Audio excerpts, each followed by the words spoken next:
You wake up because something above your ceiling just moved. Not loudly, not violently, just enough to make your nervous system realize the room is no longer empty. The electric fan turns in slow, uneven circles, pushing warm air across your skin like a damp hand. Somewhere outside, rainwater drips steadily from a rusted gutter.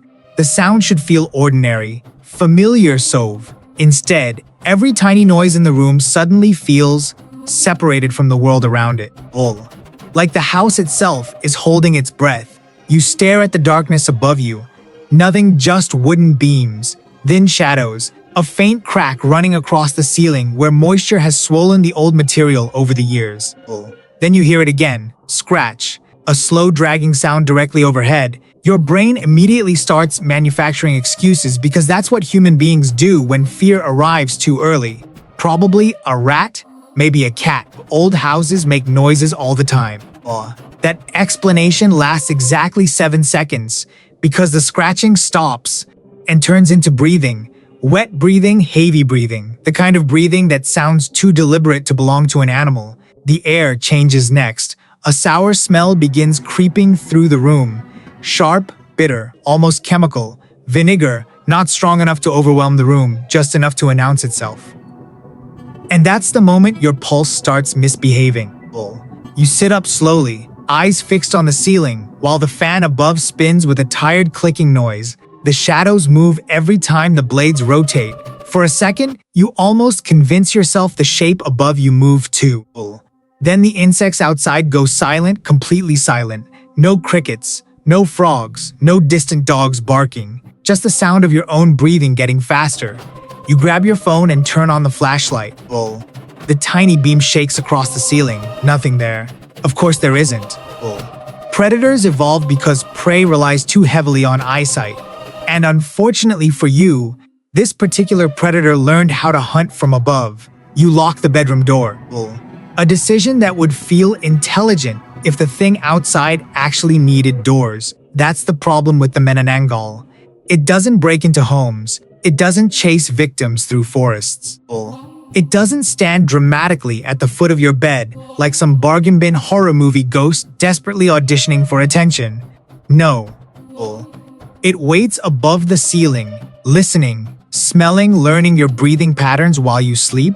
And somewhere in the darkness over your head, the wooden beams groan again beneath shifting weight. That scenario you just imagined? According to Philippine folklore, it wasn't imagination at all. Because tonight we're not discussing a ghost. We're dissecting one of the most disturbing predatory entities in Southeast Asian folklore. Manananggal, a creature that weaponized trust long before the internet figured out how. By day it can look human, beautiful, even. A neighbor, a healer, someone who asks polite questions and smiles at your family during daylight hours. By night, it splits itself apart. Literally. And the worst part is that the creature doesn't hunt where people are weak. It hunts where people think they're safe. Tonight, we're going to dissect how the Manananggal feeds, why its mythology still terrifies modern audiences, and what your actual survival chances would be if you heard wings moving across your roof at 2 in the morning. Fair warning before we continue. After tonight, every strange sound above your ceiling is going to feel a little different. And honestly, that's probably healthy. In the rural provinces of the Philippines, there's an old belief that certain sounds should never be ignored after midnight. Dogs barking at empty roads, birds suddenly going quiet, and something heavy moving across your roof when there's no storm outside. Because according to folklore, roofs were never designed to keep monsters out, only rain. Long before the Manananggal became internet horror bait, or creepy TikTok animations narrated by someone whispering into a $20 microphone, it existed as something far older and far more uncomfortable. A warning. Not about demons hiding in caves, not about ancient curses buried beneath temples, but about the possibility that evil can sit beside you at dinner and still ask if you'd like more rice. That's what makes the Manananggal different from most predators in folklore. It doesn't isolate itself from society. It integrates. In older Visayan and Tagalog accounts, the creature often appears as a woman living among ordinary villagers, sometimes beautiful, sometimes respected, sometimes working as a healer or midwife. Lun. The kind of person trusted inside homes without hesitation. Bull. Which is already a terrifying concept when you think about it too long, because humanity has spent thousands of years developing walls, locks, gates, cameras, passwords, and alarm systems, only to repeatedly discover the real danger usually gets invited inside voluntarily. The transformation itself is where the folklore stops feeling mythical and starts feeling deeply wrong on a biological level. At night, the creature separates at the waist, not metaphorically, physically. The upper torso tears itself free, while the lower half remains hidden somewhere dark and protected. From the exposed body hang slick ropes of organs swaying beneath the creature as massive bat-like wings unfold into the night air. There's no elegant way to describe that image, and honestly, there shouldn't be. The horror works precisely because the human body is instinctively aware that something about this violates every natural rule it understands. Imagine hearing wet, tearing sounds in the dark above your house. Imagine smelling vinegar drifting through the air while something with human eyes and exposed entrails crawls across your roof beams. That's not just fear anymore. That's your survival instincts filing an emergency complaint. According to traditional lore, the vinegar smell exists because the Manananggal uses it to treat its severed flesh before reattaching at dawn. Conveniently horrifying information. The kind folklore delivers with the confidence of a grandmother casually explaining why you shouldn't whistle near rivers at night unless you enjoy being spiritually kidnapped. And strangely enough, the monster's greatest weakness comes from the very thing that gives it power, its divided body. Because once separated, the lower torso becomes vulnerable. If someone discovers it before sunrise and covers the exposed stump with salt, garlic, ash, or certain herbs, the creature cannot reconnect itself in time. When dawn arrives, sunlight finishes the job, which sounds empowering right up until you realize what finding the lower half actually means. You'd have to identify the monster, survive long enough to track it, locate the hidden torso before dawn, and get close to a sleeping supernatural predator whose upper half is actively hunting nearby. So yes, technically survivable. In the same way fighting a shark with pool equipment is technically a water sport. What makes the Manananggal especially disturbing is that its transformation reflects something psychologically recognizable. Division duality, the split between public identity and hidden appetite. By day, the creature performs humanity. By night, it reveals consumption. Honestly, modern society already understands this concept disturbingly well. Social media is full of people branding themselves as emotionally supportive while secretly draining everyone around them, like paranormal subscription services. The Manananggal would have thrived online, probably as a wellness influencer. And the more you study the folklore, the more uncomfortable the pattern becomes. This creature doesn't represent random violence. It represents hidden corruption inside familiar spaces. The trusted becoming predatory, the caretaker becoming the parasite. And somewhere in the older provinces of the Philippines, there are still stories from people claiming they saw something impossible flying over rice fields before dawn. A woman's torso, silhouetted against the moonlight, with organs hanging beneath her, like roots torn from the earth, which is already horrifying enough. But the real problem, those stories almost always begin the same way. With all due respect, she seemed so nice during the daytime. Houses are supposed to protect you. That's the social contract. Walls keep strangers out, roofs stop the rain. Windows separate the warm glow of human life from whatever waits in the dark outside. The Manananggal breaks that contract completely because it doesn't attack castles. It attacks bedrooms. More specifically, bedrooms containing pregnant women, newborn children, or people too weak to fight back. According to Philippine folklore, the creature prefers thin roofs, old wood, bamboo walls, and isolated homes where silence settles heavily after midnight, which means the architecture itself becomes part of the hunting process. A horrifying design choice, honestly. Imagine lying awake in a humid room while something studies the structure of your ceiling like a burglar reviewing blueprints. That's the true horror here. The creature never needs permission to enter your life, only access. And human beings are surprisingly easy to access once routine makes them comfortable. The hunt usually begins quietly. No dramatic screaming, no orchestral horror soundtrack.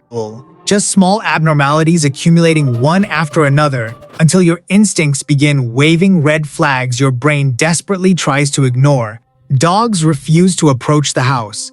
Chickens become restless before sunset. The air develops that faint sour smell again, vinegar mixed with damp wood and stagnant rainwater. Then the sleep problems begin.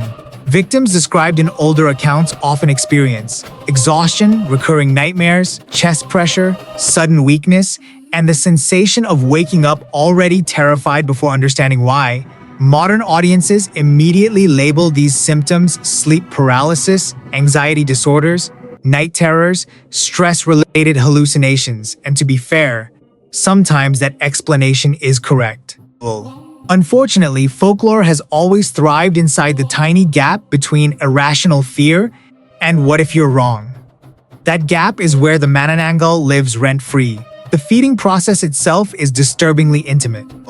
Unlike Western vampire myths involving bites and visible wounds, the Manananggal hunts with precision.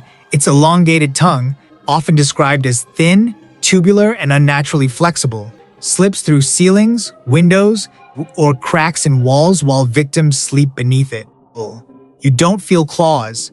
You don't see a monster standing over you. You just wake up weaker every morning, as if something borrowed pieces of you during the night and forgot to return them. Some stories claim the creature feeds directly on unborn children. Others describe it draining blood or life essence from sleeping victims. Either way, the symbolism remains painfully clear. The Manananggal feeds on vulnerability. And vulnerability is easiest to access when people are unconscious, isolated, and convinced they're safe. That's why ceilings matter so much in these stories. Human beings rarely look upward unless something forces them to. Predators know this. Nature figured that out millions of years ago. The Manananggal simply adapted the strategy into folklore.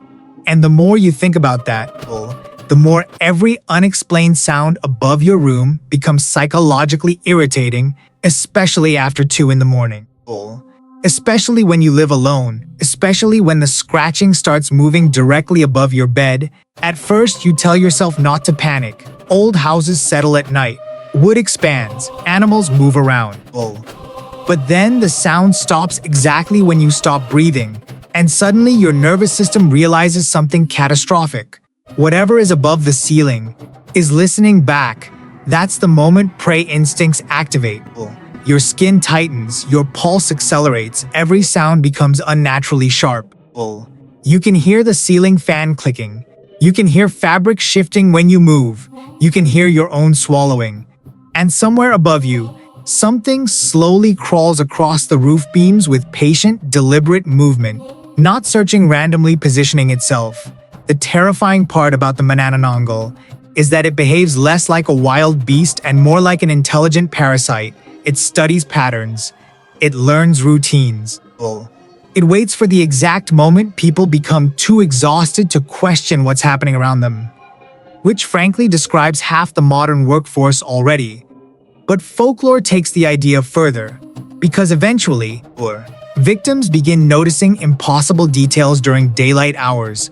The woman next door smiling too long, the local healer avoiding sunlight, someone carrying the faint scent of vinegar even in crowded public space. And suddenly, every casual interaction becomes contaminated by suspicion. That's how the creature wins psychologically, not through violence, through doubt, because once people begin questioning whether the monster could be someone they already know, every human face starts feeling slightly incorrect. And one night, after hours of listening to movement above the ceiling, you finally make the mistake folklore always warns against. You look up, and through a narrow crack in the wood, something looking back blinks first. Fear changes depending on culture. Some societies fear what lurks in forests, others fear what waits beneath the ocean. But in many parts of Southeast Asia, horror became far more personal. The danger wasn't out there. It was already inside the village, already inside the family, already sitting beside you during dinner, pretending to be human. That's why the Manananggal has survived for generations, while thousands of other folklore creatures slowly dissolved into internet trivia and Halloween decorations. Because beneath the wings and exposed organs, the Manananggal represents something psychologically timeless. The terror of hidden corruption at its core.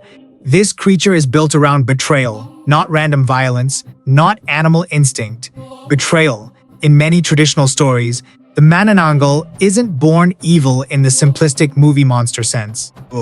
It often begins as a human being consumed by resentment, jealousy, forbidden hunger, or social isolation until that emotional decay physically transforms the body itself. That detail matters. Because folklore rarely invents monsters out of nowhere, it externalizes emotional fears people already carry inside them. And the Manananggal reflects a particularly uncomfortable fear. The idea that hatred can grow quietly beneath kindness until the two become impossible to separate. By day, the creature performs community. By night, it feeds on the vulnerable members of that same community. That contradiction is the entire point. Honestly, modern society understands this dynamic disturbingly well. People build public identities online every day, while privately becoming something completely different behind closed doors. Curated empathy, weaponized charm, predatory behavior hidden beneath social performance. The Manananggal would have absolutely dominated influencer culture. Probably posting inspirational captions about healing while actively ruining someone's mental health in direct messages. And somehow folklore predicted this centuries early. That's almost rude, honestly. But the creature's symbolism goes deeper than deception. Its obsession with pregnancy and childbirth introduces another layer of horror entirely. Maternal fear. In many cultures, motherhood represents safety, continuity, and life itself. The Manananggal corrupts all three. Instead of protecting children, it consumes them. Instead of nurturing life, it feeds from it. That inversion creates psychological discomfort on a primal level, because the creature doesn't just threaten people physically. It contaminates the idea of care itself. The healer becomes the parasite, the protector becomes the predator, and once that boundary collapses, trust collapses with it. That's why stories about the Manananggal often feel more emotionally invasive than traditional monster tales. A vampire bites strangers, a slasher hunts victims, but the Manananggal already belongs to the social structure before the horror even begins. It knows your routines, your family, your weaknesses. Sometimes it helped build the very trust it later exploits, which is deeply unsettling once you stop treating folklore like fantasy and start viewing it as social anxiety translated into mythology. Even the creature's divided anatomy carries symbolic weight. Upper half, lower half, human appearance. Monstrous appetite. The body literally splits apart because the identity itself is already fractured. A person living two incompatible existences at once. And the more you examine that metaphor, the less supernatural it starts feeling. How many people already live like that? One version for public consumption, another hidden beneath the surface, one face for daytime, another for darkness. The Manananggal simply turns emotional duality into physical horror. That's why the image lingers in human memory so effectively. Not because flying torsos are visually shocking, though to be fair, they absolutely are, but because the creature reflects something psychologically recognizable inside ordinary human behavior. Folklore survives when it attaches itself to truth. And the truth hiding inside this story is painfully simple. Human beings are often most vulnerable to the people they trust the most. Which explains why older stories rarely describe the creature attacking random travelers. Instead, suspicion slowly infects entire communities, neighbors watching neighbors, families whispering accusations after sunset. Women becoming targets of fear simply for behaving differently, because once paranoia enters a village, everyone starts looking potentially inhuman. That's another reason the Manananggal is so effective as horror. it doesn't just destroy bodies, it destroys certainty. And eventually, after enough sleepless nights and enough scratching noises above the ceiling, victims begin reaching a horrifying realization. The thing hunting them may already know their name, may already know where they sleep, may already have smiled at them yesterday afternoon under perfectly normal sunlight, and suddenly the fear stops being about monsters. It becomes about people, which, historically speaking, has always been humanity's favorite reason to panic. Especially when the vinegar smell starts appearing inside your bedroom before anyone has entered the house. Most survival guides in folklore sound deceptively reasonable until you imagine following them at 2 in the morning while something alive crawls above your ceiling. The Manananggal is no exception. Technically, yes, there are ways to survive it. Folklore provides several methods: salt, garlic, ash, specific herbs, and in some regional accounts, even whips made from stingray tail. Which immediately raises an important question. Who was out there experimentally fighting flying torso creatures with seafood-based weaponry? Southeast Asian folklore was operating on a completely different difficulty setting. But beneath the strange details, the survival logic remains surprisingly consistent. The Manananggal becomes vulnerable only after separating from its lower half. If the hidden torso is discovered before sunrise and treated with salt or ash, the creature cannot reconnect itself in time. Sunrise finishes what the human started. Simple in theory, catastrophically difficult in practice. Because survival requires overcoming the single greatest weakness in human psychology: denial. Most victims don't die because the creature is unstoppable. They die because they spend too long trying to rationalize what's happening. The scratching on the roof becomes old wood. The smell becomes bad plumbing. The exhaustion becomes stress. And by the time fear finally overrides logic, Predator has already learned the layout of the house. That's the real horror hidden inside this folklore. The Manananggal doesn't need super strength to destroy people. It only needs human beings to hesitate. And humans hesitate constantly, especially modern humans. We'd probably try Googling symptoms while the ceiling creature actively breathes above our heads. Can anxiety cause airborne torso hallucinations? Unfortunately, yes. But folklore remains annoyingly committed to making that uncertainty worse. Imagine this. It's nearly 3 in the morning. Rain taps softly against the windows while humid air clings to your skin. The electricity flickers once before stabilizing again. Your room smells faintly sour now. Not enough to overpower the air, just enough to stay noticeable. Then the ceiling creaks slowly directly above you. You freeze. Another sound follows, a wet dragging movement across wooden beams. Closer this time, your phone screen illuminates the room in pale blue light as your shaking hands scan upward. Shadows stretch across the ceiling fan blades. The crack above your bed suddenly looks deeper than it did yesterday, then dust falls gently onto your blanket. Something is heavy enough to bend the wood. Your pulse becomes painfully loud. You hear breathing again, not yours, above you. Listening. The survival instinct screaming inside your nervous system finally reaches one terrible conclusion. It's not outside the house anymore. And that realization changes everything.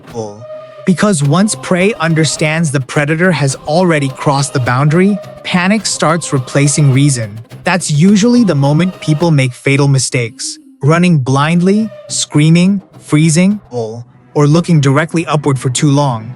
Folklore repeatedly warns against that last one. Not because eye contact triggers a curse, but because seeing the creature fully tends to destroy the final illusion, protecting the human mind. The belief that the world still makes sense.